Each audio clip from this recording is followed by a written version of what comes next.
Hey everyone, hope you're doing great. Welcome back to my channel. In today's video, we'll dive into what if Deku was cursed to turn into a monster every battle. Smash that subscribe button, and be sure to peek at the description below. Let's begin. The afternoon sun of Muzutafo hung heavy and warm in the sky, casting long, lazy shadows that stretched like grasping fingers across the pavement. For the students of Class 1A, the heat was just another variable in the complex equation of heroism. They were on a real-world patrol exercise in the Kiashi Ward shopping district, a bustling artery of the city teeming with life. Under the watchful, perpetually weary eyes of Shota Aizawa and the more overtly heroic gaze of the pro-hero crust, they moved in small, coordinated teams, their colorful costumes a stark contrast to the mundane flow of civilians. Izuku Midoriya, clad in his gamma costume, felt a familiar thrum of energy under his skin. It wasn't just the 8% of one for all he now maintained with practiced ease. It was the sheer kinetic potential of the city around him. Every laugh from a nearby cafe, every screech of a train on the elevated tracks, every billboard flashing with bright, optimistic advertisements, it was all part of the world he had sworn to protect. A genuine smile touched his lips. He was here, a student at UA, learning to be a hero. The dream was no longer a distant star but a tangible reality he was living every single day. Keep your comms open and your eyes peeled, Midoriya. Ida's voice, crisp and authoritative, crackled in his earpiece. Vigilance is the cornerstone of effective patrol work, right? Deku murmured back, his eyes scanning the crowds. He was teamed with Ida and Uraraka, a comfortable and efficient trio. Uraraka was a few paces ahead, her friendly demeanor putting the civilians at ease, while Ida maintained a perfect, textbook patrol pattern behind them. Deku was their rover, his analytical gaze constantly moving, cataloging exits, potential collateral damage zones, and faces in the crowd. He'd come so far. The timid, quirkless boy who once could only watch from the sidelines was now confidently channeling a power that could level city blocks. He had learned to control it, to make it his own. The constant pain of broken bones was a fading memory, replaced by the satisfying burn of well-trained muscles. He felt strong. He felt ready. Everything seems quiet. Uraraka's cheerful voice came through the comms. Maybe a little too quiet? Aizawa's dry tone cut in, a universal broadcast to all the students. Don't jinx it, Uraraka. Boredom is a professional hazard we welcome. Complete your designated sweep of Quadrant 4 and report back. No detours for Machi. A few scattered chuckles echoed over the calm line. The atmosphere was relaxed, professional. It was the calm before a storm they couldn't possibly have predicted. The first sign of trouble wasn't a bang, but a ripple. A sudden, sharp intake of breath from the crowd 100 meters down the street. Then came a scream, thin and panicked, followed by another. The placid river of pedestrians erupted into a panicked flood, people scrambling away from an unseen epicenter. Status report! Aizawa's voice was instant, sharp as broken glass. Chaos near the fountain, sir! Kirishima yelled over the comms. Can't see the source! Deku's heart hammered against his ribs. The familiar surge of adrenaline, cold and sharp, washed over him. He instinctively activated full cowling, green lightning crackling around his frame as he pushed the output to 15%. The world slowed, the panicked faces of civilians becoming a series of distinct, terrified snapshots. Ida, Uraraka, crowd control. Evacuate civilians to the west. Deku commanded, his voice steady despite the adrenaline. I'll get a visual on the target. He didn't wait for a response. He launched himself into the air, using the walls of the surrounding buildings as springboards, his movements a fluid dance of green energy. From his vantage point, he saw the cause of the panic. It wasn't a giant monster or a flashy villain with a destructive quirk. It was a man. He was unnervingly thin, with sallow skin stretched tight over sharp cheekbones. He wore simple, dark clothing that seemed to absorb the light around him, and his eyes burned with a feverish, fanatical intensity. He wasn't attacking, not in the traditional sense. He was simply walking through the scattering crowd, his hand occasionally reaching out to touch someone. The people he touched didn't explode or freeze. They just collapsed. Some writhed on the ground, screaming as if plagued by invisible terrors. Others simply went limp, their faces slack with a profound, soul-deep exhaustion. It was quiet, insidious, and terrifyingly effective. "Aizawa-sensei, the villain is using a touch-based quirk," Deku reported, his mind racing. "It seems to be some kind of incapacitator.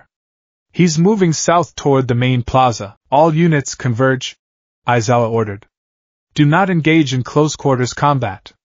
Maintain distance. Todoroki, create an ice barrier to contain the area. Bakugo, non-lethal long-range support only. Do not get close." Deku landed silently on a rooftop overlooking the fountain, his eyes locked on the villain. The man, a ghost in the chaos, seemed to be searching for something or someone. His head tilted, and his gaze swept the area.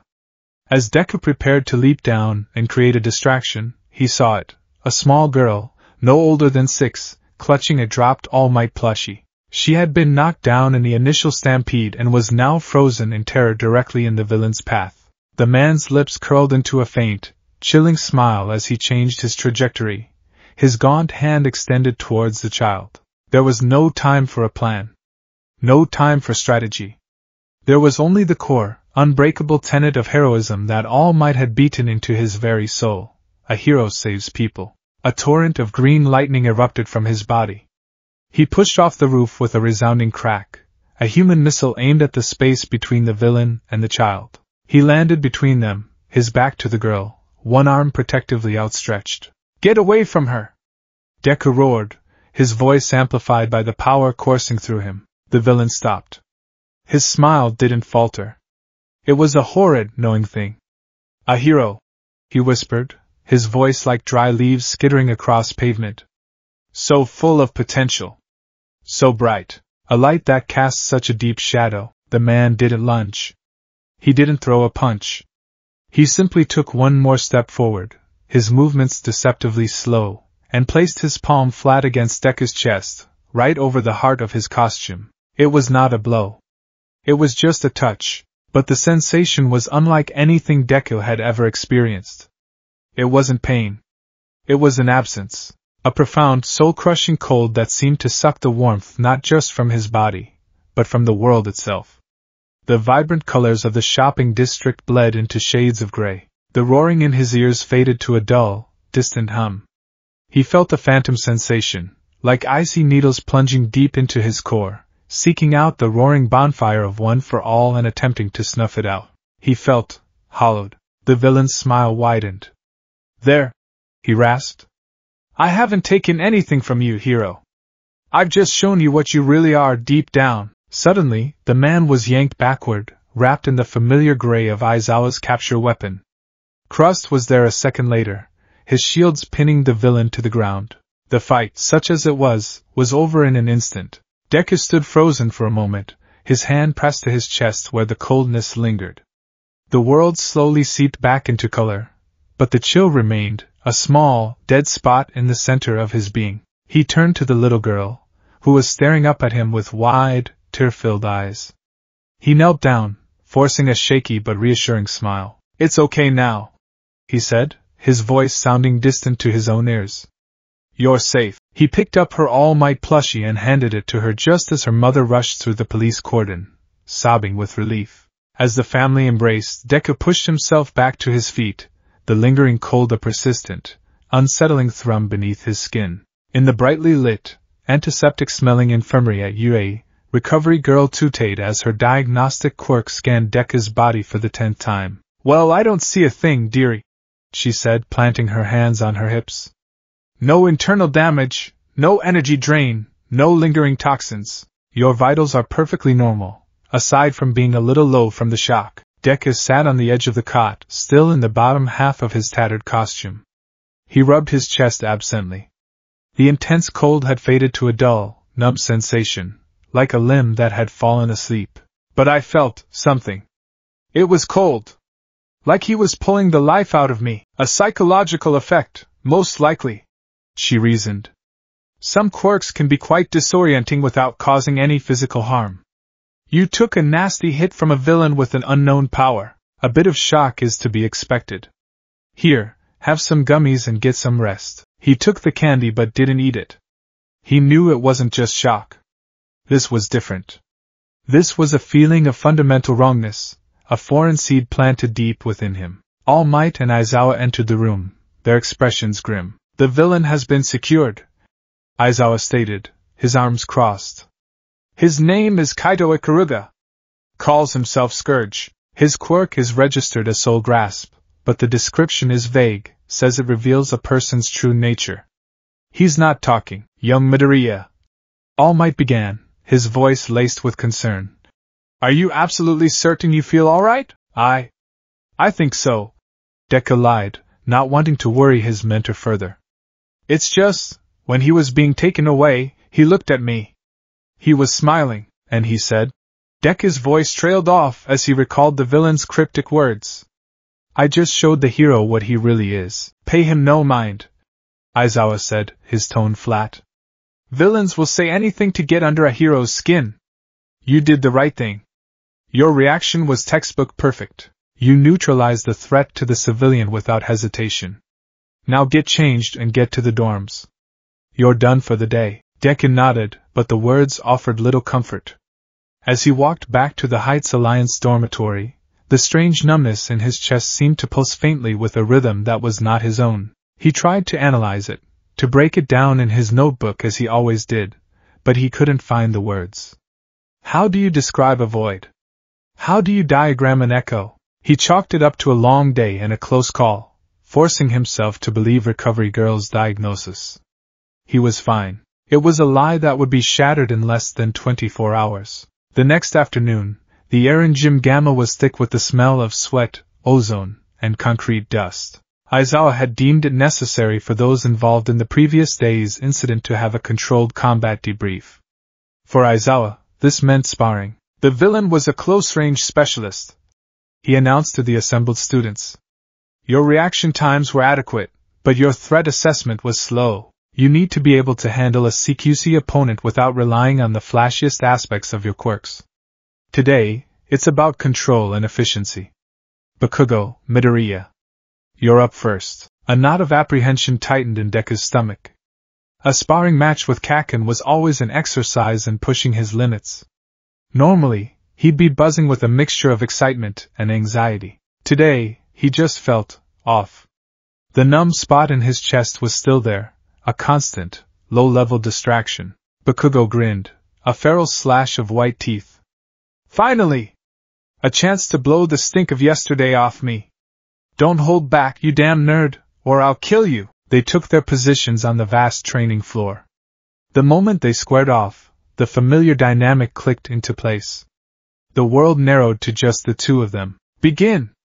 Aizawa's voice echoed through the gym. Bakugo exploded forward, literally. He was a whirlwind of motion and aggression, his palms crackling with concussive force. Deku met the onslaught, green lightning flaring around him. He ducked under a wide right hook, the heat of the explosion washing over his back, and countered with a sharp kick aimed at Bakugo's side. They were a blur of motion. It was their dance, one they had been perfecting since childhood. Bakugo's wild, overwhelming offense against Deku's analytical, adaptive defense. For a few minutes, it was almost normal. Deku focused on the flow of the fight, on anticipating Bakugo's moves, on the familiar strain of maintaining 15% full cowling. The numb spot in his chest was momentarily forgotten, drowned out by the roar of combat. But Bakugo was relentless. He wasn't just throwing punches. He was using his explosions to constantly alter his trajectory, making his movements chaotic and unpredictable. He feinted high with an AP shot, forcing Deku to raise his guard, before spinning low and sweeping his leg, a move Deku had never seen from him. Deku reacted a split second too late. The kick caught his ankle, sending him stumbling. Bakugo was on him in an instant, a massive explosion erupting from his right palm. Howitzer impact! The blast was immense. Deku crossed his arms in a desperate block, but the force threw him across the gym. He slammed into the concrete wall with a sickening crunch, the air driven from his lungs. He slid to the floor, dazed, his ears ringing. A sharp pain shot through his left shoulder. Pathetic, Deku! Bakugo snarled, already rocketing toward him for the finishing blow. Still just a pebble in my path. Lying there, gasping for breath, something shifted inside Midoriya. It wasn't just the will to fight back. It was something darker. The adrenaline from the hit, the desperation to not lose, to not be the weakling Bakugo still saw him as. It all churned together into a potent, volatile cocktail. He needed more power. He pushed one for all past its comfortable limit, reaching for 20%. That's when the cold returned. It wasn't a slow creep this time. It was a flash flood of absolute zero, instantly extinguishing the fire of one for all. The numb spot in his chest burst open, a black hole tearing through his insides. A pain unlike anything he had ever known seized him, not the sharp, clean pain of a broken bone, but a grotesque, agonizing twisting of his very form. A sound tore from his throat, a wet, guttural shriek that was not human. He felt his bones break. Not from the impact of a quirk, but from within. They snapped, elongated, and reshaped themselves with sickeningly loud cracks.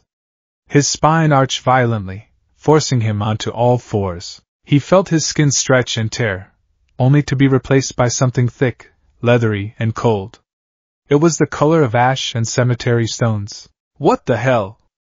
Bakugo skidded to a halt, his battle-hungry grin replaced by a look of stunned disbelief. The transformation was hideously fast.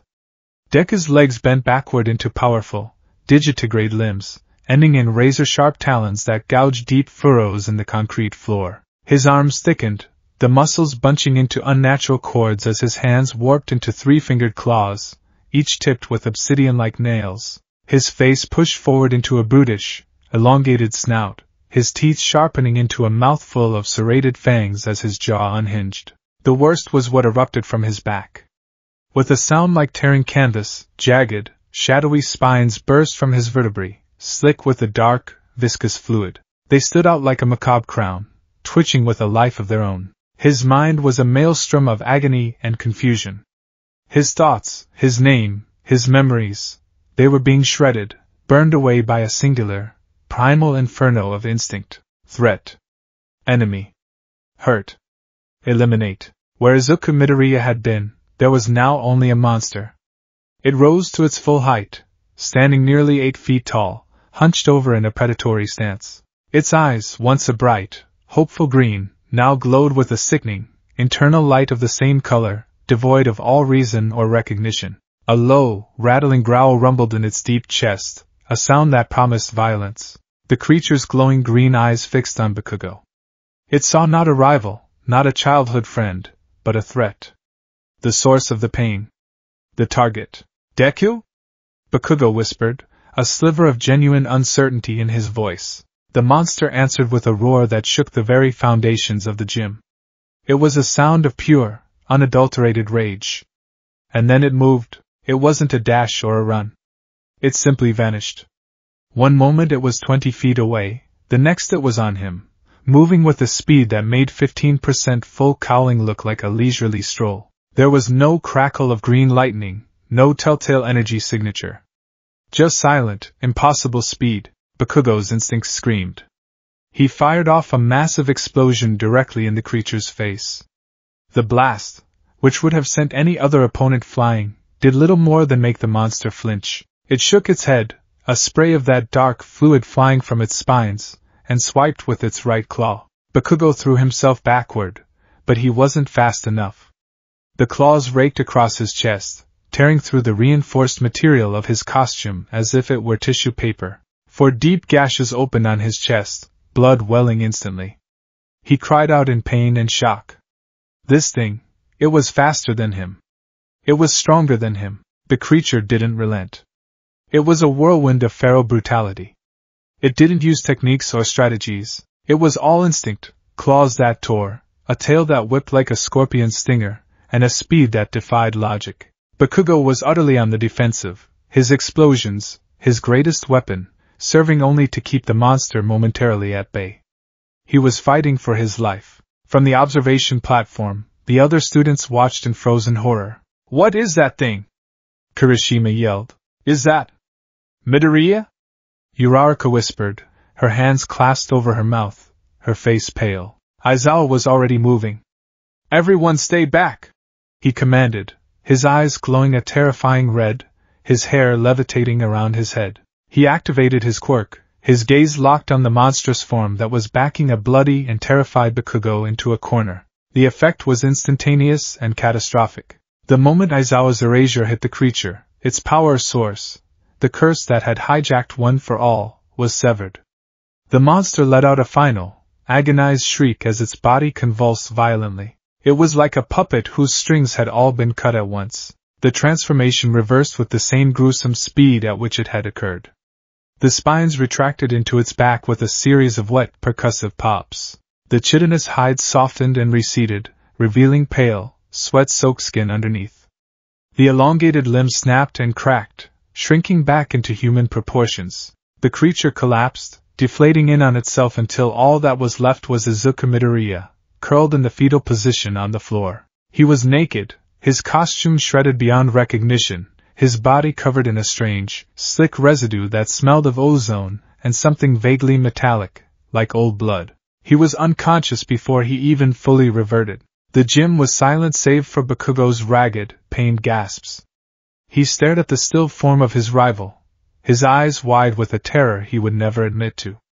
He had just faced something that wasn't human. It was something that wore Deku's face, but it was ancient, and it was savage, and for the first time in a long, long time, Katsuki Bakugo had been prey. Aizawa was at Deku's side in an instant, checking his pulse.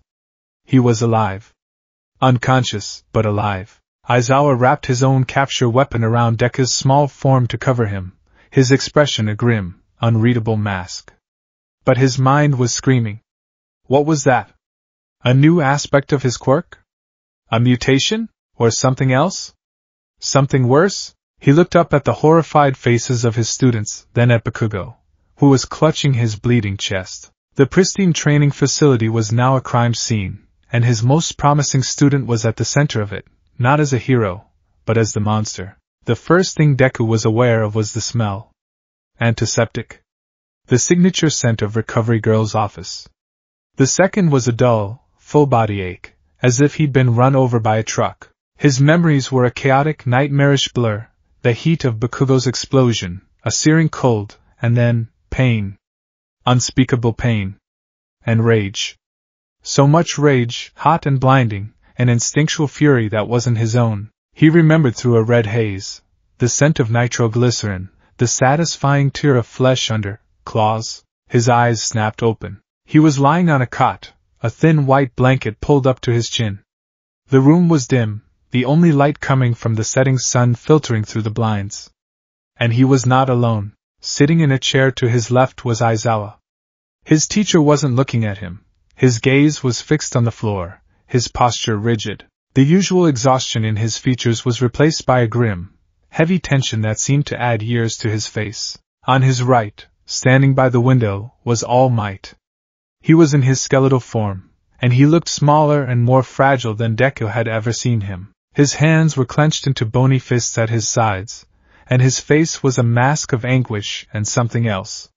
Something Deku had never seen directed at him before. Fear. All Might was afraid. All Might? Deku's voice was a dry, cracking whisper. Aizawa-sensei? What happened? The spar with Kaken. His memories started to flood back, disjointed and horrific flashes. Bones snapping. Skin tearing. A growl rumbling in a chest that was too big, too deep to be his. The sight of Bakugo's terrified face. Aizawa finally looked at him, and his eyes held no warmth, only a cold, hard weight of assessment. Midoriya, he said, his voice low and devoid of emotion. We need to talk. Deku pushed himself up, his heart beginning to pound a frantic, terrified rhythm against his ribs. He looked down at his hands, half expecting to see monstrous claws. They were his own, pale and trembling. He was human. But the phantom sensation of the other form, the memory of that raw, untamed power, clung to him like a shroud. The cold spot in his chest was no longer numb. It was awake. And it was hungry. The reality of his situation, vast and terrifying, began to sink in, threatening to drown him. The villain's words echoed in the sudden, deafening silence of the infirmary. I haven't taken anything from you, hero. I've just shown you what you really are. The silence in the infirmary was a physical entity. It was heavier than the thin blanket covering him, more suffocating than the sterile air. Izuku Midoriya stared at the two men who represented the pillars of his entire world, and for the first time, saw them as powerless. Aizawa, the unflappable logician, was a statue carved from granite and tension. All Might, the symbol of peace, was a hollowed-out effigy of grief and fear, and the fear, Izuku realized with a sickening lurch in his gut, was directed at him. "We need to talk," Aizawa repeated, his voice leaving no room for argument. Deku swallowed, his throat feeling like it was lined with sandpaper. My shoulder. I think I hit the wall pretty hard. And Kaken, is he okay?" "I remember, claws." The word felt alien and disgusting on his tongue. He looked at his hands again, flexing his fingers. They were just his hands, but the memory, the phantom sensation of them being something else, something sharp and lethal, was seared into his mind. "Bakugo will be fine," Aizawa said, his tone clipped. Recovery girl healed the lacerations on his chest. "He's been sent back to the dorms with strict orders to keep his mouth shut. As for your shoulder, it was dislocated. It's been reset. That is the least of your concerns right now." Deku's eyes darted to All Might, a desperate plea for the warmth and reassurance he so often provided. He found none. The hero's skeletal face was etched with a profound sorrow. "Young Midoriya," All Might began, his voice a strained rasp. "What you experienced, what you became in the gym, was not a new application of One for All." The statement hung in the air, cold and absolute. Deku felt a tremor start in his hands. "Then, what was it? A side effect? Did my body just react badly to pushing my quirk too far?" Hope was a desperate, fluttering bird in his chest. "No." Aizawa's single word was a stone that crushed it. He finally moved, pulling a chair closer to the cot. He leaned forward, his dark eyes boring into Deku's. "The villain you fought yesterday, Scourge, his quirk wasn't an incapacitator. The police report states its official name is Soul Grasp, but its true function seems to be something else entirely. We believe he didn't hit you with a quirk, Midoriya, he hit you with a curse." The word was so archaic, so out of place in their world of science and genetics, that Deku almost laughed. A curse? Like something out of a fantasy novel? But the dead seriousness on his teachers' faces killed the impulse instantly. "I don't understand," he whispered. "Aizawa-sensei, you erased it. I saw your hair, your eyes, you stopped it. That's the problem," Aizawa continued, a muscle twitching in his jaw. "I did. Which shouldn't be possible if it wasn't a quirk. My erasure works by shutting down a person's quirk factor, but this thing you turned into, it doesn't seem to have a quirk factor of its own. It's more like a parasite. A parasite that has latched onto your quirk factor." All Might finally spoke again, his voice trembling with a barely suppressed rage. "One for All is a vast, blazing source of power, my boy. A torch passed down through generations. This curse, it seems to have anchored itself to that torch. It's using the energy you release as fuel. When you pushed your output to fight young Bakugo, you gave it the spark it needed. And it ignited." The pieces began to click into place, forming a picture of such grotesque horror that Deku felt bile rise in his throat. The coldness. The villain's touch. The numbness in his chest. It wasn't shock. It was a lock being placed on a cage. The spar with Kaken, that was the key turning. "So every time I use One for All in a fight..." His voice trailed off, the implication too monstrous to speak aloud. "Every time your adrenaline spikes," Aizawa corrected, his gaze mercilessly direct. "Every time you enter a state of true fight or flight, the curse reacts to that primal state, and uses the immense power of One for All to fuel a transformation. My erasure can sever the connection between the curse and your quirk, shutting off its fuel source and forcing you to revert.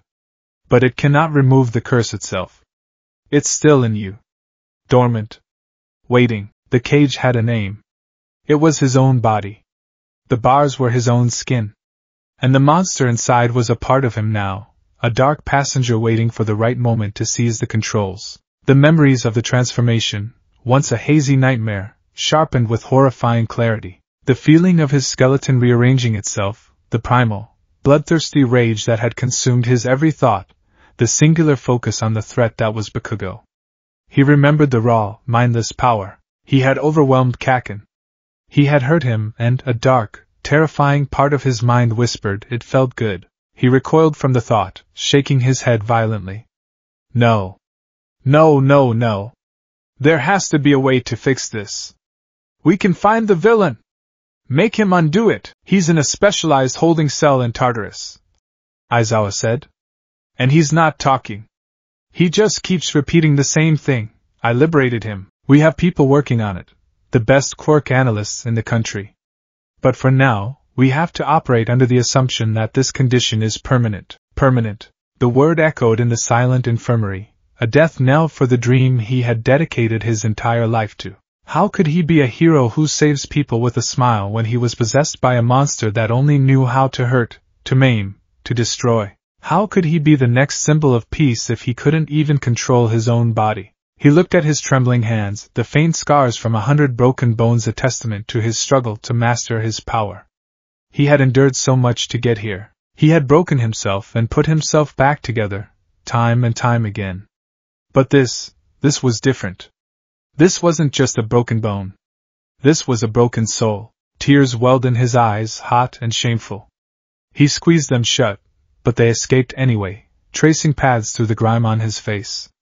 I heard Kakin, he choked out. I could have killed him. All Might finally moved, placing a bony, hesitant hand on his shoulder. It was meant to be comforting, but Deku flinched at the touch, a part of him screaming that he was dangerous, tainted. You didn't, All Might said softly. And we will not let it happen again. We will find a way through this, my boy. I promise you. But the promise sounded hollow, a desperate prayer against an encroaching darkness. As Deku sat there, weeping silently, he could feel it, the cold, dormant thing nestled in his chest, a coiled serpent waiting for the beat of a frightened heart. The next few days were a special kind of hell, a quiet, isolating purgatory. The official story given to the rest of the class was that Midoriya had suffered a severe quirk backlash from pushing himself too hard, one that had caused a temporary, volatile mutation. It was a plausible lie, just close enough to the truth to be believable in their strange world. Aizawa had made it clear, in a tone that promised swift and terrible expulsion, that the specifics of the incident were not to be discussed. But the truth festered inside Deku, poisoning every moment. He was a walking time bomb. His nights were plagued by nightmares. He wasn't just watching the monster, he was the monster. He felt the coarse, chitinous hide scrape against concrete, felt the satisfying pull of his claws tearing through steel. He experienced the world through its senses, a world of sense, of fear and aggression, a world painted in the stark colors of predator and prey. He would dream of hunting through a dark, thorny forest, the thrill of the chase a primal symphony in his blood. He'd wake up tangled in his sheets, drenched in a cold sweat, his heart hammering a frantic rhythm that terrified him. Was this just a dream, or was it the monster's own consciousness bleeding into his? The days were no better. The monster was gone, but its shadow lingered. He'd be in the cafeteria, looking at a piece of katsudon, and a flash of a savage, intrusive thought would cross his mind, the urge to tear into it with his teeth, to feel the warmth of it, the life of it. He'd see a bird land outside the classroom window and his muscles would tense, a predatory instinct to pounce rising in his gut before he could shove it down with a wave of nausea. He began to fear his own emotions. Every spike of excitement in class, every burst of laughter with his friends, every flicker of annoyance, he clamped down on them with brutal efficiency. He became a ghost in the hallways of UA. He took his meals back to his room, claiming he needed to catch up on coursework. He sat in the back of the class, his posture rigid, his gaze fixed on his notebook where he wrote nothing. He was terrified that a simple emotion, if felt too strongly, could be the spark. His isolation became a fortress. He saw the worried looks from Uraraka and the concerned frowns from Ida. They tried to breach his walls, but he rebuffed them with weak, mumbled excuses. Deku-kun, want to study together in the common room tonight? Uraraka asked one afternoon, her head tilted with genuine concern. You've been locked up in your room so much. Oh, thanks, Uraraka-san, but I can't, he said, avoiding her eyes, his hands clutching his backpack straps so tightly his knuckles were white. All Might gave me a lot of extra work on one for all theory. It's really complicated. The lie tasted like ash. Midoriya-kun, you must remember that proper rest is as crucial to a hero's training as active study. Ida added, his hand chopping the air with worried emphasis. You appear to be unwell. Your sleep schedule is suffering, is it not? I'm fine, Ida-kun. Just tired, he mumbled, before turning and practically fleeing down the hallway. He could feel their hurt and confused stares on his back. Every step he took away from them felt like a betrayal. He was pushing them away to protect them, but it felt like he was just punishing himself, severing the lifelines that had always kept him anchored. On the third day after the incident, Aizawa summoned him to his office. The room was sparse and utilitarian, just like its owner. Aizawa was sitting at his desk, and on the polished surface between them sat a small, black box. Your old life at UA is over, Midoriya. Aizawa began without preamble. There was no pity in his voice, only the cold, hard pragmatism of a pro-hero dealing with an unstable asset. Until we can understand and control your condition, new rules are in effect. This is not a punishment. This is a matter of safety. Yours, and everyone else's. He opened the box. Inside, nestled on a bed of black foam, was a sleek, dark gray wristband. It looked like a high-tech watch, but with no face. This is a biomonitor, custom-made by the support department.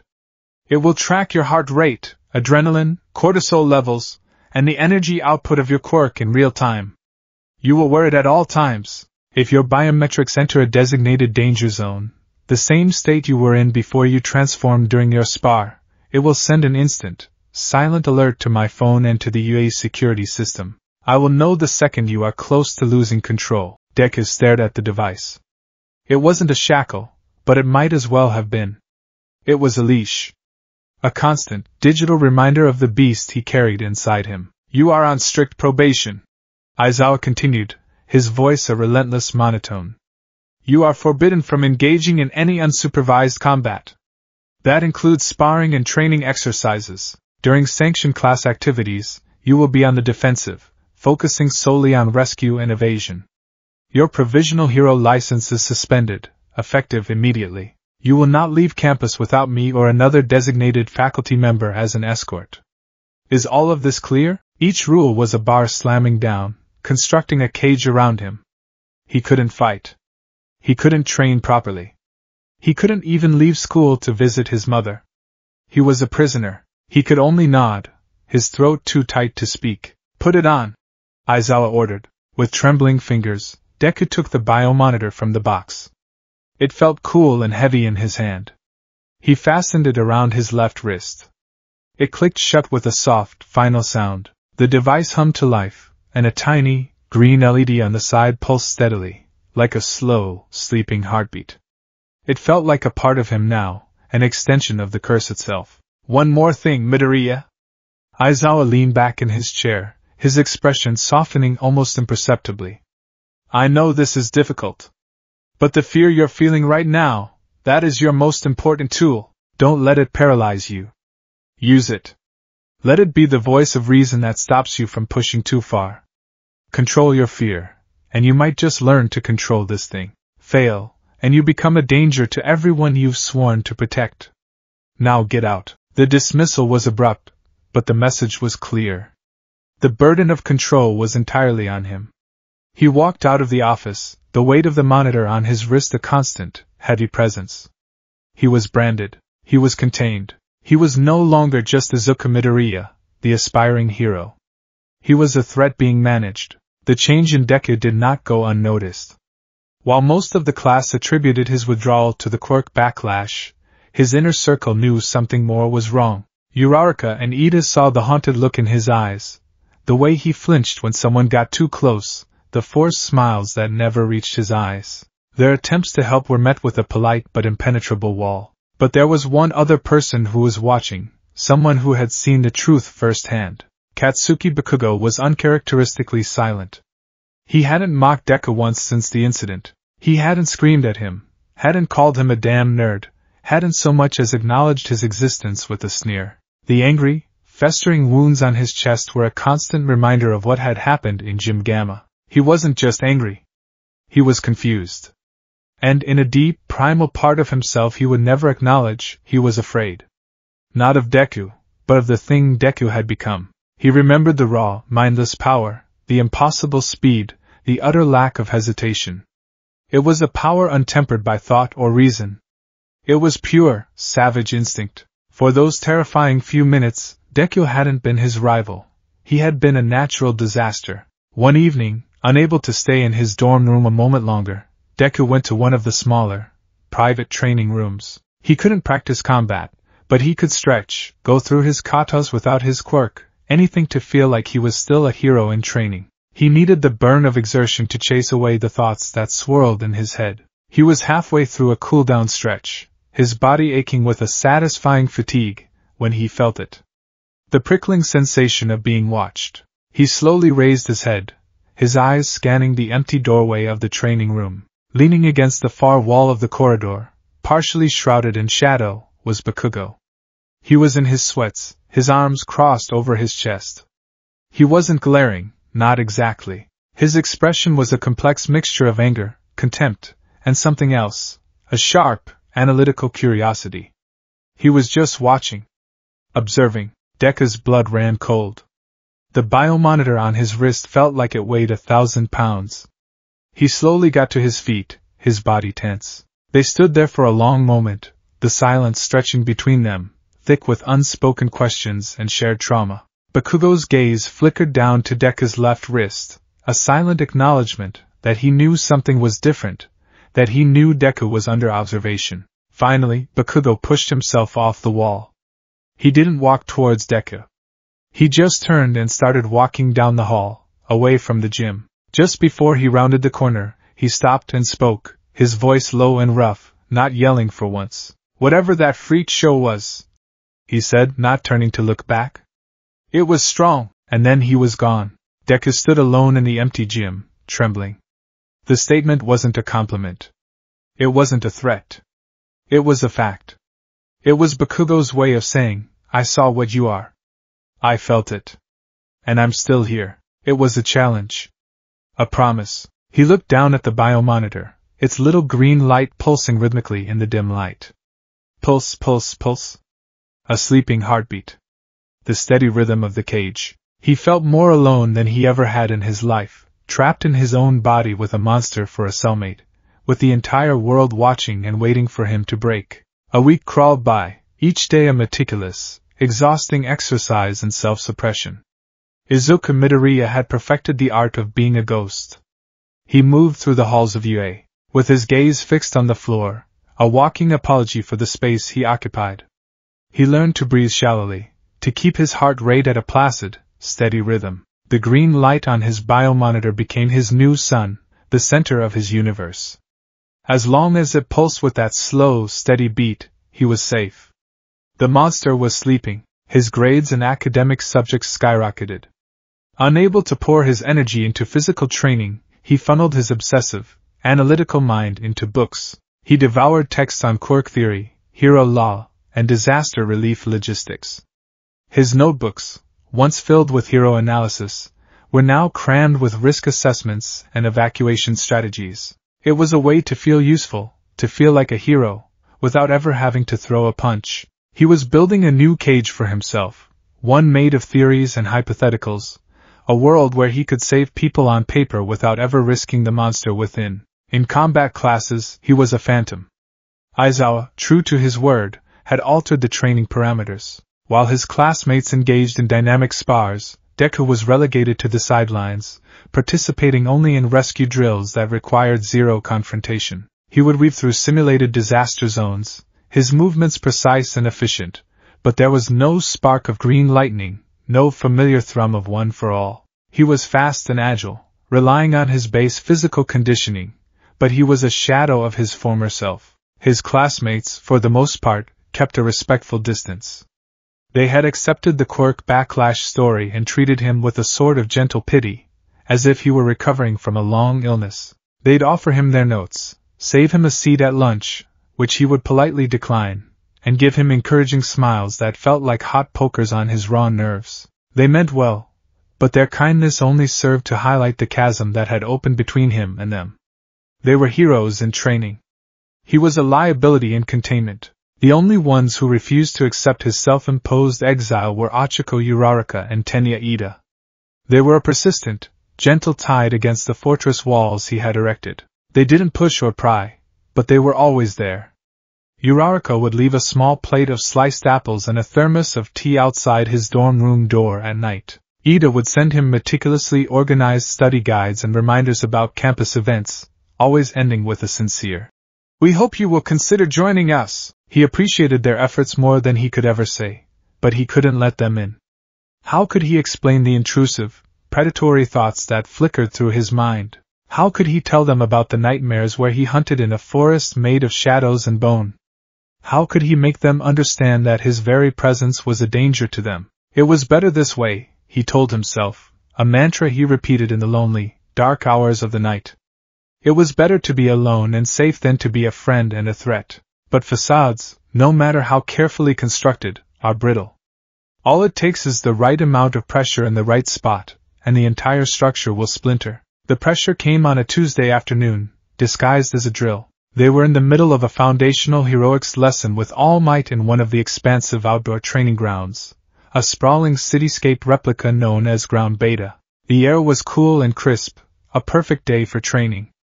Deku was stationed at a designated triage center with Yayorozu and Jiro, his role to assess the injuries of rescue dummies and coordinate transport. It was a painfully passive role, but it was safe. The green light on his wrist pulsed its steady, reassuring rhythm. Suddenly, the ground trembled. Not a simulated quake, but a deep, resonant shudder. An alarm klaxon began to blare across the training facility, a shrill, insistent siren that was different from the usual training alerts. It was the real one. Intruder alert! Intruder alert! All students report to designated evacuation points. This is not a drill. Principal Nisa's voice, amplified and urgent, echoed from the speakers, stripped of its usual cheerful demeanor. A cold dread washed over Deku, colder than the curse itself. His first instinct, honed over the past week of terror, was to run. To hide. To find a small, dark place and wait for the all-clear, keeping his heart rate low and the monster caged. His body tensed, ready to flee. "What's going on?" Jiro asked, her earphone jacks already plugging into a nearby wall, her expression grim. "I'm hearing fighting. Near the main gate. Villains?" Yayorozu breathed, already beginning to create a defensive shield from her arm. All Might's voice boomed over their comms, strained and heavy. "Class 1A, listen to me. This is a real villain attack. It seems to be a diversionary tactic. Your priority is evacuation. Aizawa is en route to your position. Do not engage. I repeat, do not engage." The message was clear. But as the class began to move towards the designated evacuation point on the far side of the training ground, another series of explosions rocked the cityscape. A building to their left, one of the fake skyscrapers, groaned under a massive impact near its base. Smoke and dust billowed out. Then, with a scream of tortured metal and shattering concrete, the top third of the building began to tilt, its structural integrity compromised. It was falling directly towards the evacuation route. Directly towards where half the class, including Uraraka and Ida, were running. Time seemed to slow down.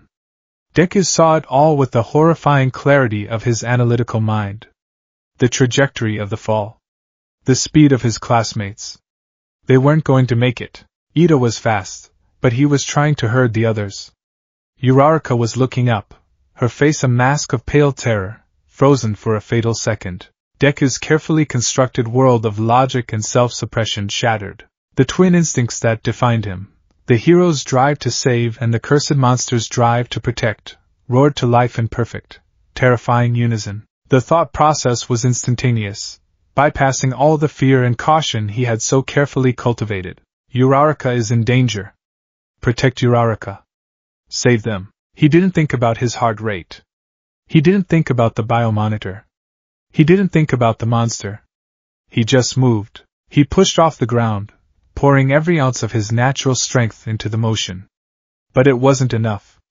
He needed more. He needed power. He reached for one for all, not with the intention to fight, but with the singular, desperate goal of rescue. He didn't activate full cowling. He didn't have time. He channeled a raw, undirected surge of power, maybe 30% or 40%, he couldn't tell, directly into his legs for a single, explosive leap. The curse answered the call. The coldness didn't flood him this time. It lanced through him, a bolt of icy lightning. The transformation began, but it was different. It was incomplete, distorted by the pure, defensive nature of his intent. The agony was still there, a wave of bone-deep, tearing pain, but it was focused. It ripped through his right arm, which spasmed and convulsed. The bones snapped and reformed in a matter of seconds, elongating and thickening. His green costume sleeve shredded as his arm swelled to nearly twice its normal size, the skin darkening to a mottled, chitinous gray. His fingers fused and sharpened, erupting into a monstrous claw, each of the 3 talons as long as his forearm and honed to a razor's edge. His face contorted in a silent scream. He felt his jaw dislocate and reset, his teeth sharpening. A low growl, a guttural, inhuman sound, rumbled up from his chest, escaping his lips without his permission. His eyes, he felt a sickening pressure behind them, and the world's colors shifted, becoming sharper, more primal. He knew, without seeing a mirror, that they were glowing with that same sickly green light. He landed in a crouch between his friends and the collapsing building, his monstrous right arm instinctively raised. The shadow of the skyscraper fell over him. Debris, huge chunks of concrete and twisted steel rebar, rained down. He roared, a sound that was half his own desperate yell and half the monster's savage cry, and swung the claw. It connected with the largest piece of falling debris, a section of wall the size of a car.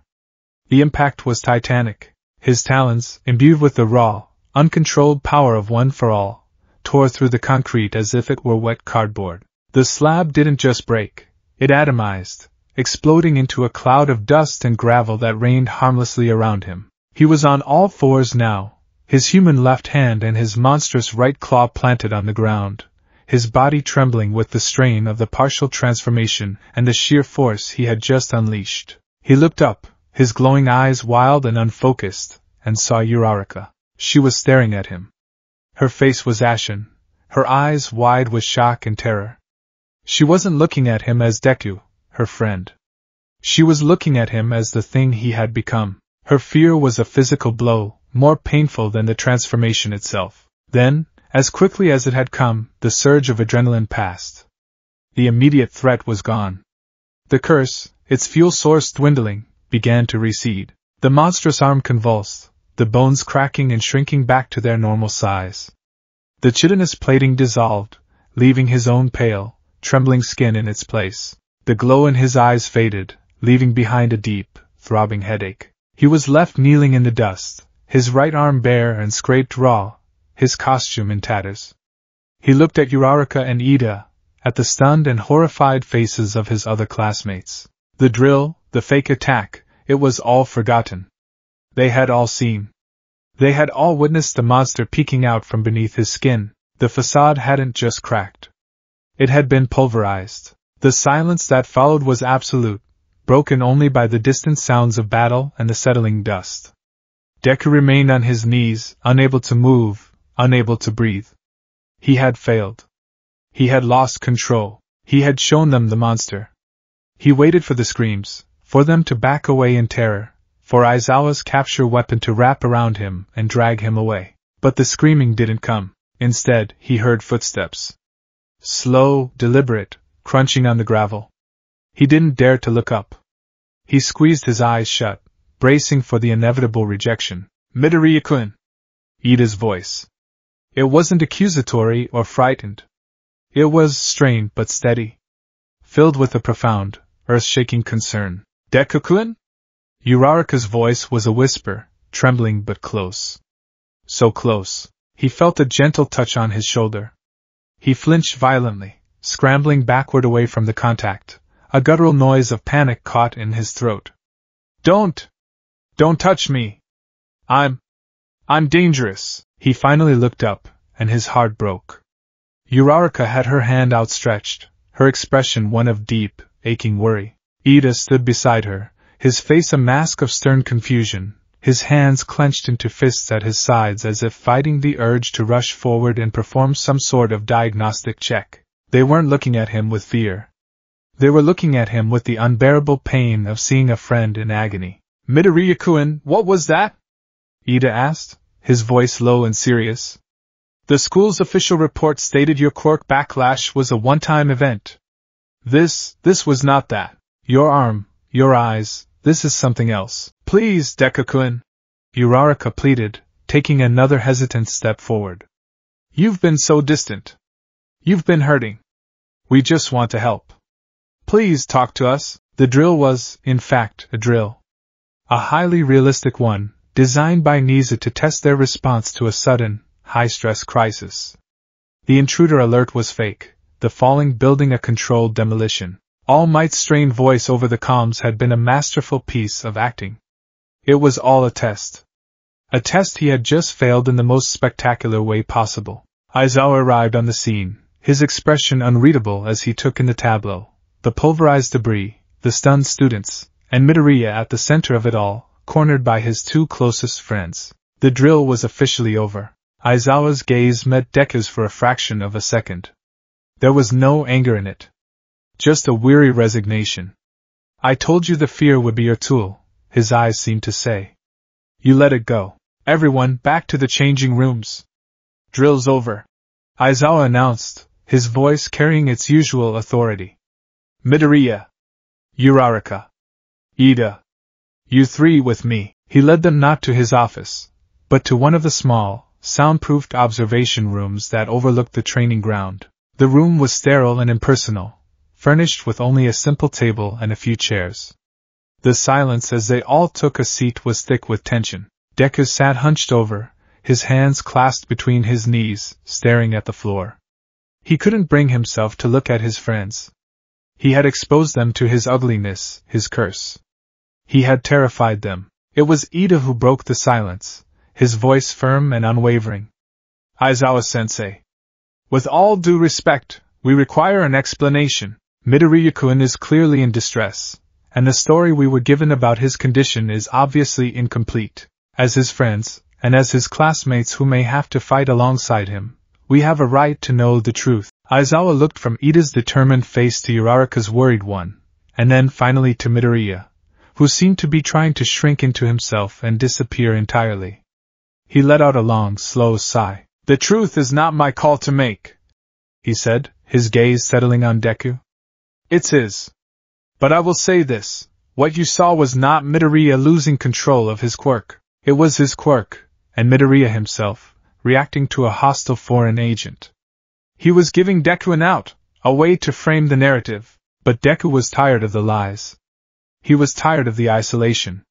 He was tired of the cage. He looked at the faces of his two best friends, the people who had been with him from the very beginning, who had seen him break his bones and cry in frustration, who had cheered his every victory and supported his every stumble.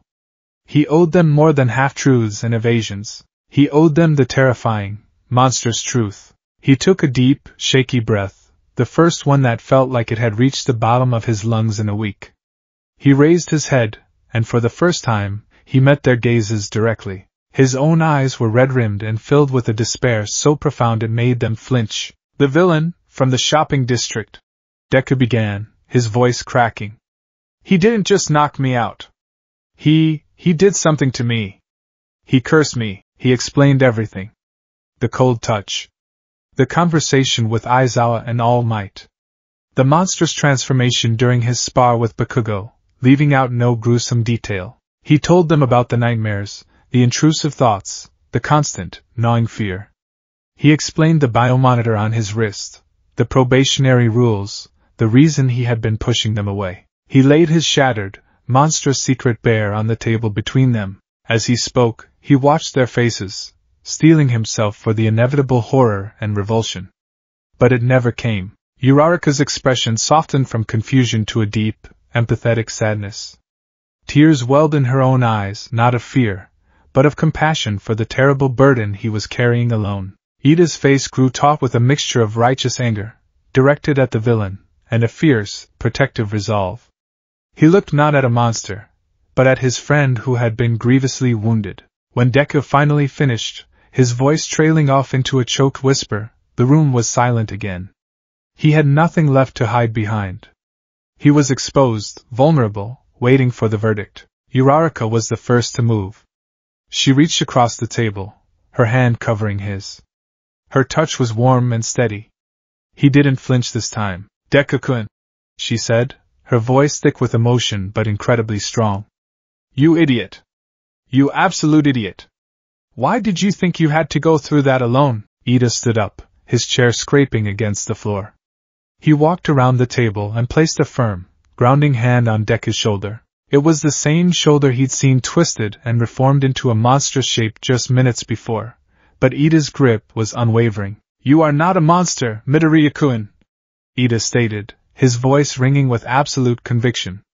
"You are a victim. And you are our friend. To think you have been suffering in silence, it is unacceptable. We should have done more. We will do more." The dam inside Deku broke. The week of isolation, of fear and self-loathing, came pouring out in a flood of silent, racking sobs. He hunched over, burying his face in his hands, and for the first time since the curse had taken root, he allowed himself to grieve. He wasn't just crying for himself. He was crying with relief. He wasn't alone. They didn't hate him. They weren't afraid of him. Uraraka moved her chair next to his, rubbing his back in slow, soothing circles. Ida remained standing, a silent, unshakable sentinel. They didn't offer platitudes or easy solutions. They just stayed with him, sharing the weight of his terrible secret, their presence a quiet, powerful anchor in the storm that had become his life. Aizawa watched from the doorway, his arms crossed. He had expected this outcome. He knew his students. He knew the bonds they had forged in the fires of the USJ and the training camp. This was a critical juncture for Midoriya. The curse had isolated him, made him feel inhuman. But true strength, the strength of a hero, was never found in isolation. He saw the first crack appear in the monster's cage. Not a crack of failure, but a sliver of light getting in. Deku's greatest strength had never been one for all. It had always been his heart, and the connections he forged with it. The curse had targeted his power, but it had underestimated his friends. Cornered, exhausted, and emotionally shattered, Deku had finally broken down. And in doing so, he had found the first, faint glimmer of a path forward. He was no longer just a boy with a monster inside him. He was a boy with a monster inside him, and he had friends who were willing to face it with him. The observation room, which had moments before felt like an interrogation chamber, transformed into a sanctuary.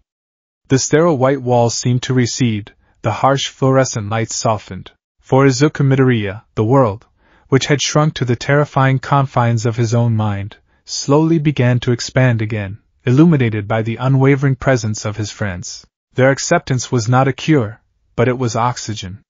He could breathe again. His sobs eventually subsided into ragged, hitching breaths. He wiped his face with the back of his hand, feeling raw and exposed, but lighter than he had in weeks. The secret, now shared, was no longer a corrosive acid eating him from the inside out. It was a known quantity, a problem laid out on the table for them all to see. "Thank you," he whispered, the words inadequate but heartfelt. He looked at Uraraka, her eyes still shimmering with unshed tears for him, and then at Ida, whose posture radiated a fierce, protective loyalty. "I was so scared. I didn't want you to look at me and see that." "We see you, Deku-kun," Uraraka insisted, her grip on his hand tightening. "We saw you save us today. You were terrified, but you still acted. That's all we saw." "Indeed," Ida added, finally returning to his seat though he sat on the edge, poised for action. "The circumstances were extreme, and your reaction was a testament to your heroic spirit, not a sign of monstrosity. Now, the question is not what you are, but what we do next. A problem, once identified, must be met with a strategic and vigorous plan of action." His energetic shift in tone was so quintessentially Ida that it startled a watery laugh out of Deku. It felt good. A genuine, if weak, moment of levity in the suffocating darkness. Aizawa, who had been observing the scene with his typical inscrutable expression, cleared his throat, drawing their attention. "As touching as this is," He began in his usual deadpan. Ida is right. Emotional support is one thing, practical solutions are another. Midoriya's condition is a Class S security risk to this institution. His emotional state is a key factor in its stability. Now that you two are involved, you share a piece of that responsibility. He looked pointedly at them. This information does not leave this room. Not to your parents, not to your classmates. If word of this gets out, the Hero Public Safety Commission will intervene, and I assure you, their methods of containment will be far less pleasant than wearing a wrist monitor. Are we clear? Yes, Sensei! They chorused, their expressions hardening with new resolve. Good, Aizawa grunted. Then let's begin. Midoriya, we need data. The incident today was uncontrolled, but it was also different. A partial transformation. We need to know why. We need to find the exact trigger and, more importantly, if there's a way to influence the outcome. The idea of willingly trying to trigger the curse sent a jolt of pure ice through Deku's veins. He recoiled, the biomonitor on his wrist feeling suddenly tight and cold. You want me to try to transform? In a controlled environment. With me present to erase it at the first sign of trouble. Aizawa clarified, his gaze sharp. Fear is a useful tool, but hiding from this thing isn't a long-term strategy. You're a hero student in a world full of villains. You will be in another fight-or-flight situation. It's inevitable. We can either wait for it to happen in the field, where lives are at risk, or we can face it here, on our terms, and try to learn something. He was right. Deku knew he was right. Hiding in his room, poring over textbooks, wasn't a life. It was a slow surrender. He looked at his friends. Uraraka gave him a small, encouraging nod. Ida adjusted his glasses, his expression one of intense focus. They weren't going to let him do this alone. Okay, Deku said, his voice barely a whisper, but firm. Okay. Let's do it. Their new training regimen began the very next day, a clandestine operation that took place after regular classes in the secluded confines of Gym Gamma. The official story was that Midoriya required specialized, private coaching to overcome the lingering effects of his quirk backlash. The unofficial reality was a high-stakes experiment in monster taming. The first session was a study in fear. The gym, the very place where he had first lost control, felt like a tomb. Every scuff on the concrete floor, every dent in the wall, was a monument to his failure. Bakugo's blood had been spilled here because of him. The air was thick with the ghost of that memory. The setup was simple. Ida stood with a stopwatch and a data slate, ready to record every detail. Uraraka stood a safe distance away, her role undefined but her presence non-negotiable. She was the emotional anchor. Aizawa stood at the ready, his capture weapon loose around his shoulders, his eyes already tinged with the red of his quirk. Deku stood in the center of the floor, his heart pounding a frantic rhythm that was already pushing the biomonitor's sensors toward the yellow warning threshold. The goal for today is simple, Aizawa explained, his voice echoing in the cavernous space. We're not aiming for a transformation. We are finding the edge. I want you to activate One for All. Start at 5%, hold it for 10 seconds, then power down. We'll increase the percentage incrementally. Ida will record your biometrics and any subjective sensations you feel. If you feel the coldness, you say the word stop, and I erase. Understood? Deku nodded, his mouth dry. He took a deep breath, trying to calm the frantic hummingbird wings of his pulse. He closed his eyes and reached inside himself, seeking the familiar warmth of One for All. He found it, but coiled around it was the icy presence of the curse, a sleeping serpent. He gritted his teeth and pulled. 5%. The familiar red veins of power traced their way up his limbs. Green lightning, faint and sporadic, danced around him. It was a comfortable, familiar sensation. He held it, focusing on his breathing. Heart rate 110 steady, Ida reported. Adrenaline levels nominal. Midoriya-kun, describe your physical and emotional state. It feels normal, Deku said, his eyes still closed. The curse, it's there. I can feel it, like a weight in my chest. But it's quiet. Good. Power down, Aizawa commanded. Deku released the power, the lightning fading. Now 8%, he repeated the process. 8% was his standard output, the level he could maintain indefinitely. The power flowed easily, an extension of his own body. The weight in his chest remained, but it didn't change. Heart rate 115. Ida called out. No significant changes. They continued this way, creeping upwards. 10%. 12. With each increment, the air grew thicker with tension. Deku's focus was absolute. He was a bomb disposal expert, carefully snipping wires, listening for the faintest tick of the mechanism. The serpent in his chest began to stir. 15%. This was the level he was at when he sparred with Bakugo. The moment he activated it, he felt a flicker of the cold. It was like a needle of ice pricking his sternum. Stop! He gasped, his eyes flying open. Aizawa's hair instantly flew up, his eyes blazing red. The sensation vanished. Deku stumbled, catching himself on his knees, sweat beading on his forehead. Heart rate spiked to 140. Ida announced, his voice tight. Adrenaline levels jumped by 30%. The spike occurred concurrently with Midoriya-kun's verbal command. What did you feel? Aizawa asked, letting his quirk deactivate. The cold? Deku panted, clutching his chest. It was just for a second. It felt like it was waking up. It reacted to the power output, so the threshold is somewhere around 15% output under baseline stress. Aizawa mused. That's our first piece of useful data. Uraraka brought him a water bottle, her hand trembling slightly as she offered it to him. Are you okay? She whispered. He nodded, taking a long drink. He wasn't okay, not really, but he was enduring. We have a baseline, he said, more to himself than to her. That's a start. The next phase of the experiment was more dangerous. They needed to introduce a stressor. They couldn't replicate the sheer terror of the falling building, but they could simulate combat. Aizawa had ectoplasm create a dozen clones, armed with training staffs. The objective is not to win, Aizawa instructed Deku.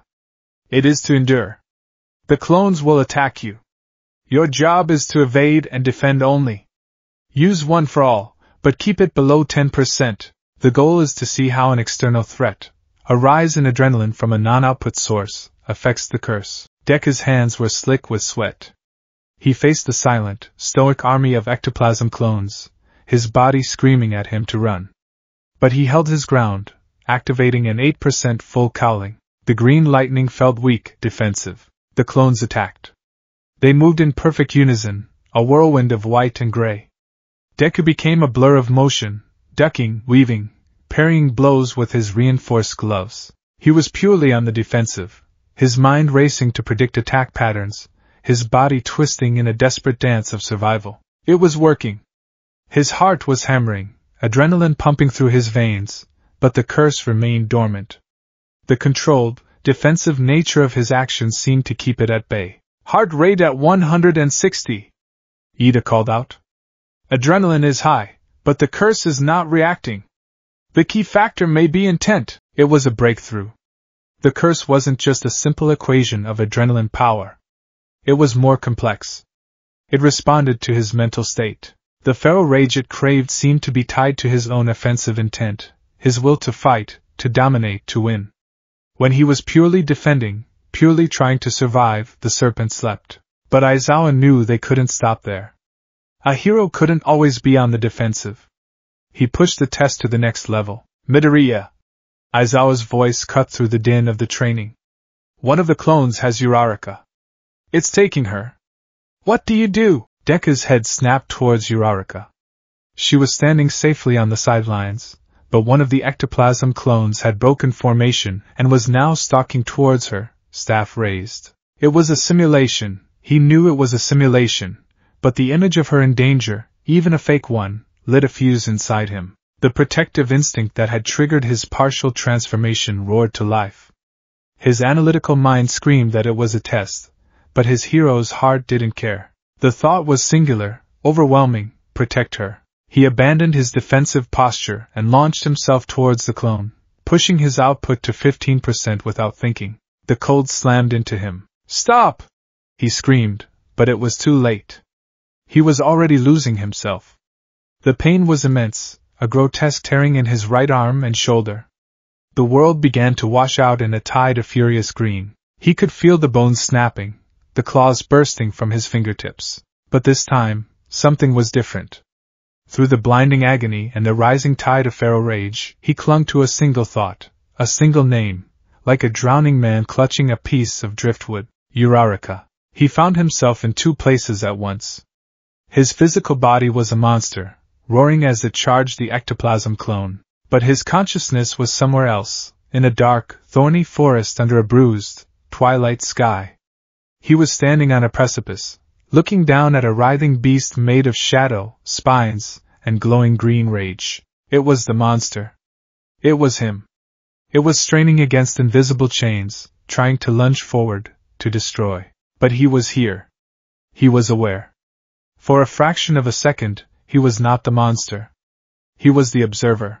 He could feel its rage, but he could also feel his own will, a tiny, defiant spark in the overwhelming darkness. He focused all his strength, all his being, on that spark, on a single command: not to destroy. To disarm. In the physical world, the monster reached the ectoplasm clone. It raised its massive, terrifying claw, ready to shred the clone to ectoplasmic dust. But at the last second, the trajectory of the swing changed. Instead of a killing blow, the razor-sharp talons hooked around the clone's training staff, yanking it from its grasp with incredible force and precision. The staff flew through the air and embedded itself in the gym wall 20 feet away. The clone stood there, disarmed. The monster stood panting over it, its rage unfulfilled, confused. Erase! Aizawa's quirk hit him like a physical blow.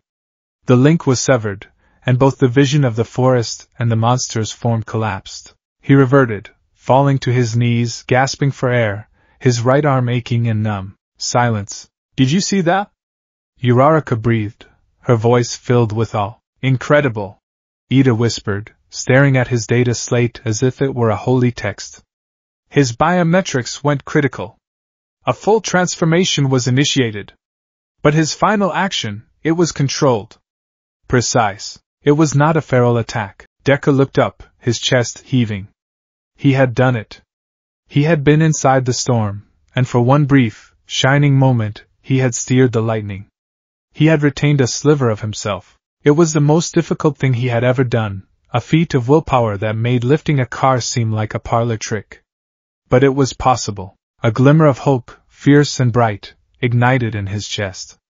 It wasn't a cure, but it was a weapon. The experiments continued, but with a new focus. They were no longer just testing triggers. They were training his willpower. Deku began meditating, guided by old recordings of a hero who specialized in mental quirks. Midnight, catching wind of their specialized training, offered him pointers on mental fortitude and emotional regulation, her advice surprisingly practical beneath her flamboyant persona. He spent hours trying to find his way back to that mental landscape, that dark forest, trying to understand the beast that lived there. He learned that the creature wasn't born of malice, but of terror and pain. It was a living embodiment of his own fight-or-flight response, a primal guardian that only knew one way to protect him: total annihilation of the threat. His relationship with Uraraka and Ida deepened, forged in the crucible of their secret. Ida became his researcher, spending his nights scouring hero databases and obscure quirk theory forums for any information on curse-type quirks or energy parasites.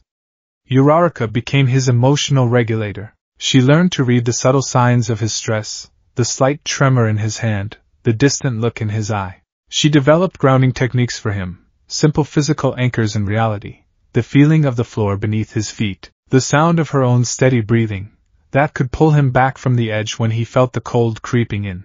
A burden shared, he realized, is not halved. The weight was still his to carry. But now, he had people helping him brace it. Their friendship was the scaffolding that kept him from collapsing. The final piece of this new, strange support structure slammed into place one evening, a week after the experiments began. Deku was leaving Gym Gamma, exhausted but feeling a flicker of progress, when his path was blocked. Bakugo stood there, leaning against the wall, his arms crossed. His usual explosive energy was contained, simmering beneath a stony expression. The healed-over scars on his chest were faint white lines against his training shirt. So, Bakugo began, his voice a low growl. Still playing with your pet monster, Deku? Deku tensed. Kaken. Shut up. Bakugo cut him off. I don't want your damn apologies. I've been watching you. Sneaking off with round face and 4 eyes every night. Aizawa's covering for you. You think I'm an idiot? No, that thing. Bakugo's voice dropped, his crimson eyes intense. When we fought. It was mindless. All instinct and power. But I saw your face in there. Your stupid crying face. You were fighting it, weren't you? Deku was stunned into silence. Bakugo had seen it? In the midst of that chaos, he had seen Deku's struggle? Don't look so surprised, you damn nerd. He sneered, though it lacked its usual heat. I've spent my whole life looking at your pathetic face. I know when you're about to cry, and I know when you're about to break. And in there, you were about to break. He pushed himself off the wall and took a step closer, jabbing a finger into Deku's chest, right over the spot where the curse resided. So here's the deal. I'm the only one in our class who's fought that thing and survived. I know its speed, its strength. I know how it moves. Your little support group is useless when it comes to a real fight. Deku's eyes widened as he realized what Bakugo was offering, in his own impossibly aggressive and roundabout way. You need a benchmark. Bakugo continued, his voice laced with a predatory excitement. You need someone who won't hesitate. Someone who will push you right to the edge, force you to bring that thing out, and still be strong enough to blow its damn head off if you lose control. He grinned, a flash of his old, feral arrogance. You need me to train you. It wasn't an offer of friendship. It was a declaration of rivalry, elevated to a new, terrifying level. Bakugo wasn't trying to help him out of kindness. He saw the monster as the ultimate challenge, the ultimate whetstone upon which to sharpen his own skills. To him, this wasn't about saving Deku. It was about proving he could defeat the strongest damn thing he had ever faced, even if it wore his rival's skin. If you're going to turn into a monster, Bakugo snarled, his face inches from Deku's, you'd better learn to damn well control it, because the next time we fight for real, I'm not losing to some brainless beast. I'm going to beat you. All of you. It was the most insane, arrogant, and dangerous proposition Deku had ever heard. It was also, he realized with a dawning sense of clarity, exactly what he needed. Uraraka and Ida were his heart and his mind. Bakugo would be his fire. A fire to test his control, to forge his will in the heat of true combat. Okay, Kaken, Deku said, a strange, new resolve hardening his voice. Okay, Bakugo's grin widened. It was a terrifying, exhilarating sight. The burden was still Deku's, but his team of handlers had just gained its most volatile and valuable member. The cage was still there, but now, they were going to start rattling the bars. The autumn air held a deceptive crispness, a clean slate of a morning that promised nothing more than rigorous training. For the students of Class 1A, it was a day like any other, which is to say, a day of pushing their bodies and quirks to their absolute limits. They stood assembled before a colossal, domed structure on a remote part of the UA campus, a facility that dwarfed even the USJ in scale. This was the Disaster Simulation and Evacuation Facility, or the Dome as the students had nicknamed it, a marvel of heroics engineering containing a dozen distinct, high-fidelity disaster environments. Izuku Midoriya stood with his classmates, a low-grade hum of anxiety a constant companion beneath his skin. He absently touched the cool metal of the biomonitor on his wrist, a subconscious, grounding gesture he had performed 1,000 times over the past month. Things were better. Not good, not normal, but better. The clandestine training sessions with Uraraka, Ida, and a surprisingly focused Bakugo had yielded results. He had managed 3 more partial transformations under controlled duress, and each time, he had held on to that sliver of consciousness for a second longer. He was learning to navigate the thorny, twilight forest of his own mind, to speak to the beast not with commands, but with intent. It was exhausting work. Every session left him feeling like he'd run a marathon and wrestled with his own soul. But for the first time since the curse had taken root, he felt a flicker of something other than terror. He felt a sliver of control. All right, listen up, problem children. Aizawa's voice cut through their morning chatter. He stood beside the facility's other supervisor for the day, the pro-hero Ectoplasm. Today's exercise is large-scale urban rescue. A coordinated villain attack has destabilized the city center. There are fires, floods, and structural collapses. Your job is to work in your designated teams to locate, treat, and transport civilian dummies to the triage zone within the time limit. This is a test of teamwork and situational awareness, not combat prowess. Any questions? No one spoke. The mission was clear. Good. Get to it. The massive doors to the dome hissed open, revealing a breathtakingly realistic cityscape in chaos. Smoke billowed from blackened windows, water gushed from a broken dam into a sunken plaza, and the unsettling groan of stressed metal was a constant, ambient noise. Deku's team, himself, Uraraka, and Ida, was assigned to the flooded financial district. As they made their way towards the waterlogged streets, Ida was already issuing crisp, efficient directives. Uraraka-san, you will handle aerial reconnaissance and transport of lightweight casualties. Midoriya-kun, your strength will be invaluable for clearing heavy debris. I will perform high-speed sweeps of the perimeter. Let us proceed with maximum efficiency, and save these fictitious lives. Deku offered a small, genuine smile. This was his element. Rescue. Helping people. There was no need for aggression here, no intent to fight. The monster in his chest was quiet, the weight in his sternum present but placid. He activated a low-level full cowling, a mere 5%, just enough to give him an edge in mobility without agitating the curse. Bakugo's team passed them, heading for the collapsed highway section. The explosive teen shot Deku a look, his crimson eyes intense. Don't do anything stupid, monster nerd. He growled, the insult now carrying the strange weight of their shared secret. It was his version of be careful. I won't, Kaken, Deku replied quietly. For the first hour, the exercise went perfectly. Uraraka floated dummies out of treacherous waters, Ida zipped through alleys to locate the hidden, and Deku used careful, controlled applications of his strength to lift cars and pry open jammed elevator doors.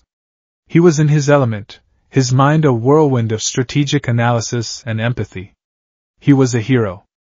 This was who he was. The first sign that the world was about to end was the light. It flickered. The brilliant, artificial sunlight that illuminated the dome's ceiling wavered, then died, plunging the entire facility into an eerie twilight, lit only by the simulated fires. Emergency strobes kicked on, casting long, dancing shadows that turned the familiar training ground into a place of menace. Then came the sound. A low, tearing hum, like the fabric of reality being ripped apart. In the central plaza, 100 meters from Deku's position, a swirling vortex of black and purple mist bled into existence. It was a sight seared into their collective memory, a nightmare reborn. It was the signature of the League of Villains. Sensei! Deku yelled into his comm, his heart instantly hammering against his ribs. The biomonitor's light flashed from green to a cautionary yellow.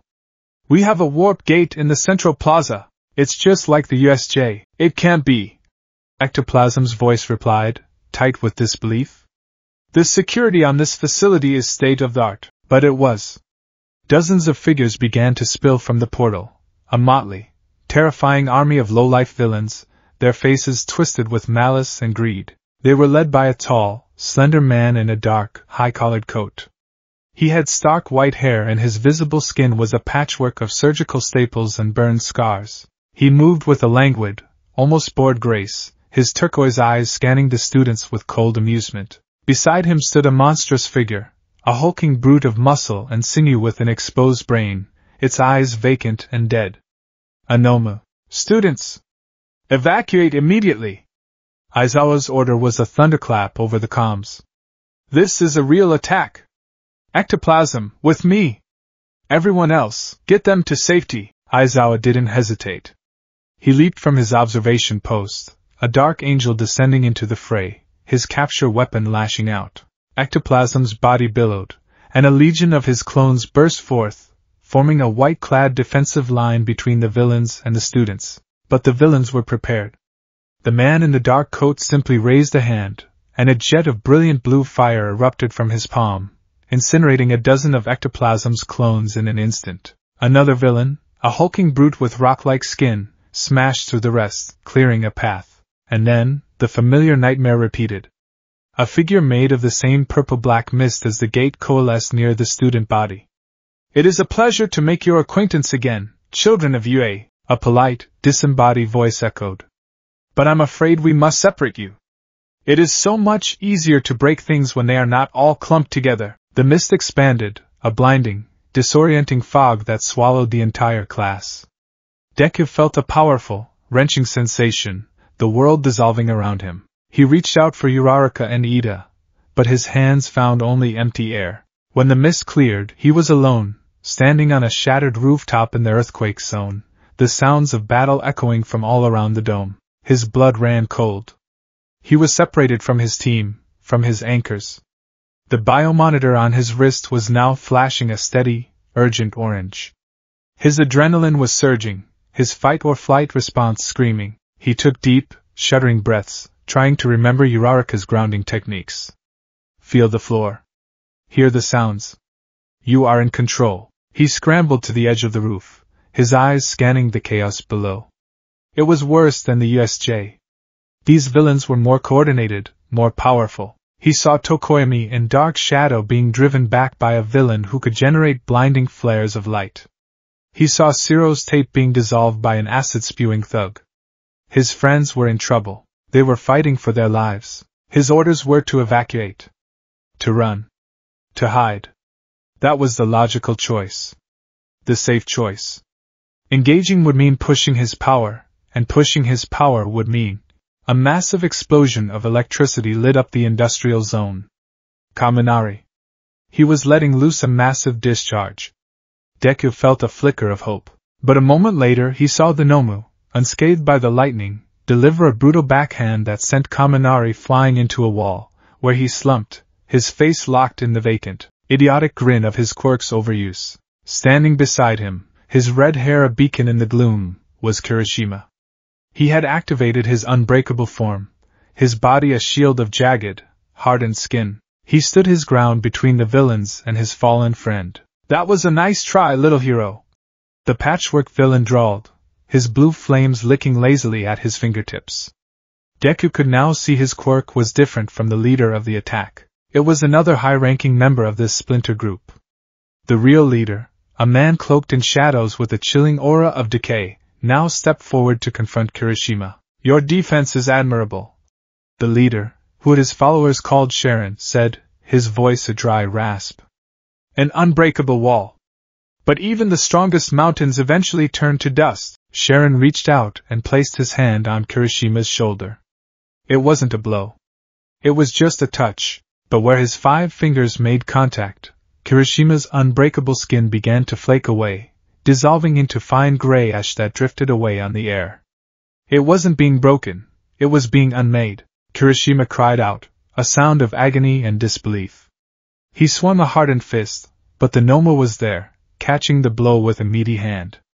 It held him in place, a sacrifice for its master. "No!"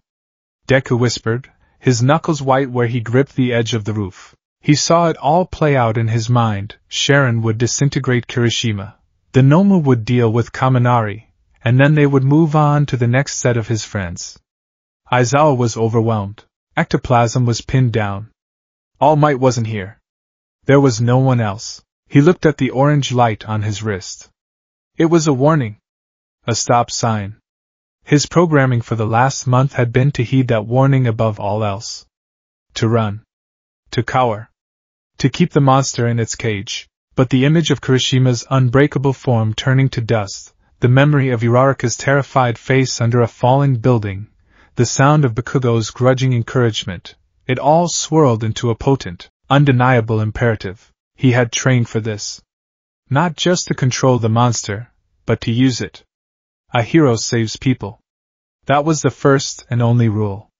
All other rules were secondary. His choice was not a choice at all. It was an inevitability. He closed his eyes. He found himself in the twilight forest. The beast was there, a colossal shape of rage and shadow, straining against its chains, drawn by the scent of battle and the terror of his pack. It was larger and more agitated than ever before. But this time, Deku didn't cower on the precipice. He walked towards it. He didn't try to dominate it. He didn't try to soothe it. He simply opened the gate. He fed it his own emotions, not his fear, but his burning, righteous fury. His desperation to protect his friends. His absolute refusal to let them die. They are in danger, he communicated, not in words, but in pure intent. We have to save them. We have to eliminate the threat. The beast roared its assent, and its glowing green eyes met his. For a terrifying, sublime moment they were one. It was time to let the monster out of the cage. In the physical world, Izuku Midoriya pushed off from the roof. He didn't aim for a graceful landing. He simply fell. And as he fell, he let go. The transformation was not the agonizing, uncontrolled convulsion it had been in the gym. This time, there was a direction, a purpose. The cold did not just flood him. It was a river he chose to dive into. The pain was still immense, a symphony of snapping bones and tearing flesh, but it was a catalyst, not a cataclysm. His body exploded outwards. The gray, chitinous hide that erupted was darker, almost black, and seemed to absorb the light around it. The spines that burst from his back were longer, sharper, like shards of obsidian. His limbs elongated into powerful, predatory instruments, his claws like polished daggers, his face pushed forward into a brutish, fanged snout, and a guttural roar tore from his throat, a sound of pure, concentrated fury that was so loud it shook the very foundations of the dome. This creature was bigger, faster, and infinitely more terrifying than the one that had fought Bakugo. It was fueled by a higher percentage of one for all and a far more potent emotional accelerant. It landed in the center of the industrial plaza with the force of a meteor strike, cracking the concrete in a 50-foot radius. It rose to its full, 10-foot height, a dark silhouette against the blue fire of the patchwork villain, its eyes glowing with a malevolent green light that promised nothing but destruction. For a moment, the entire battlefield fell silent. Villains, students, and pros all froze, their attention captured by the sudden appearance of this new, terrifying variable. Sharon slowly removed his hand from Kirishima's crumbling shoulder, his head tilting with academic curiosity. "What is that?" The patchwork villain, Dabi, let a slow, sadistic grin spread across his face. "Now this looks like fun." The monster did not respond with words. It fixed its glowing gaze on the Nomu that still held Kirishima. It identified the primary threat to its pack member. Then it moved. It didn't run.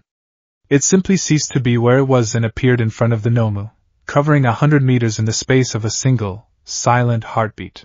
There was no crackle of green lightning, no telltale sign of a quirk. Just impossible, silent speed. The Nomu, a creature bioengineered for reaction time, was too slow. The monster's right claw, a 5-pronged instrument of demolition, swung in a vicious arc. It didn't aim for the Noma's head or chest. It aimed for the arm that held Kirishima. The claws connected. The Noma's arm, designed to absorb the force of All Might's punches, was not designed to withstand a force that cut and tore. The monster's claws sliced through muscle, sinew, and bone with a sickening, wet crunch. The Noma's arm was severed at the shoulder, and Kirishima tumbled to the ground, free. The monster didn't stop. It spun, its powerful tail whipping around and slamming into the Noma's chest, sending the hulking creature stumbling backward. Before the Nomu could regain its footing, the monster was on it, a whirlwind of black chitin and green light. It was not a fight. It was a dismantling. The Nomu was strong, but the monster was faster and far more vicious. It dodged a clumsy punch and raked its claws across the Nomu's back, tearing out huge strips of purple flesh. The Nomu roared in what might have been pain, its shock absorption rendered useless against an attack that bypassed blunt force entirely. It swung wildly, but the monster was always just out of reach, a phantom of fury dancing around it. From the sidelines, the students of Class 1A watched in a state of collective, frozen horror. Is that Midoriya?" Mina whispered, her voice trembling. Todoroki's eyes were wide, his analytical mind struggling to process what he was seeing. "That power! It's not one for all. It's something else. Something untamed." Bakugo was on his feet, his hands clenched into fists, his knuckles white. He wasn't looking at the monster with fear. He was looking at it with a stunned, furious awe. He had faced a fraction of this power. This was its full, unrestrained potential. This was the hurricane he had only felt the edge of. The monster grabbed the Nomu by its head, its claws digging deep into the creature's exposed brain.